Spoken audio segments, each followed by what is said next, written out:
Million Man March was, and this was the genius of it, it actually combined the best of a number of traditions in the African American community. And a lot of people don't realize this, but it really combined the best of King's tradition and the traditional civil rights movement with the nation and its traditions. The Million Man March, the beauty of that day almost gave people the impression that there hadn't been years of work that was done. You know, the minister was on these tours, you know, as Minister Brother Conrad said.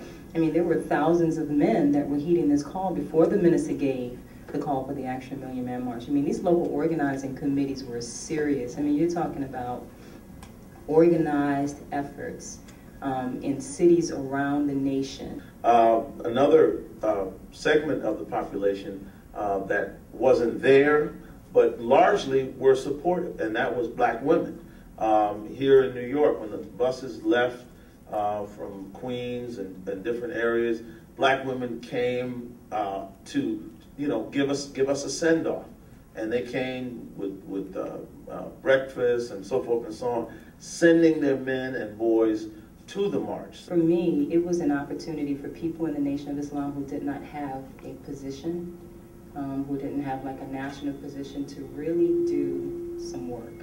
When we had the meeting at the Armory, which actually we had 2 meetings in succession. We had 30,000 people at the Javits Center, and the tickets were priced at that time from $10 to $100, and we sold out in 2 weeks. It was a very different time. It did what it was supposed to do, which was make a statement and inspire black men, and to show the world that black men can and will organize when we really decide to do so. I mean, one of the things to Minister Farrakhan's great credit, and the credit of the organizers of that march. Every other march that we had in the African American community was paid for by labor. Huge donations from, you know, labor had a major role in the March on Washington. But this was a march paid for by black people. That was 1995. So many things have changed in our community since then.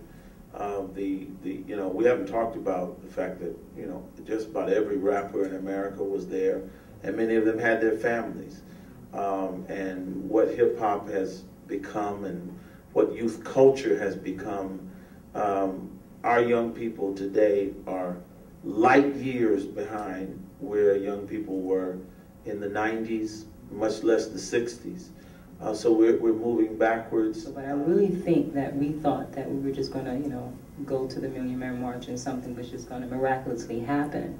So I'm almost happy that it turned out the way that it did, you know, because again, we're faced with the reality of having to mobilize, organize, and unite to have a real conversation about what we need to do to get ourselves out of the condition that we're in, and whether or not we've been pacified to the extent that we think that the condition that we're in is different today than it was 15 years ago. I would say that it isn't. I would say that it's worse. There's no free at last day ahead, right? That struggle evolves and responds to the environment. Also, we have responsibilities as human beings and as black people to continually, you know, the idea that revolution is something that starts internally, right?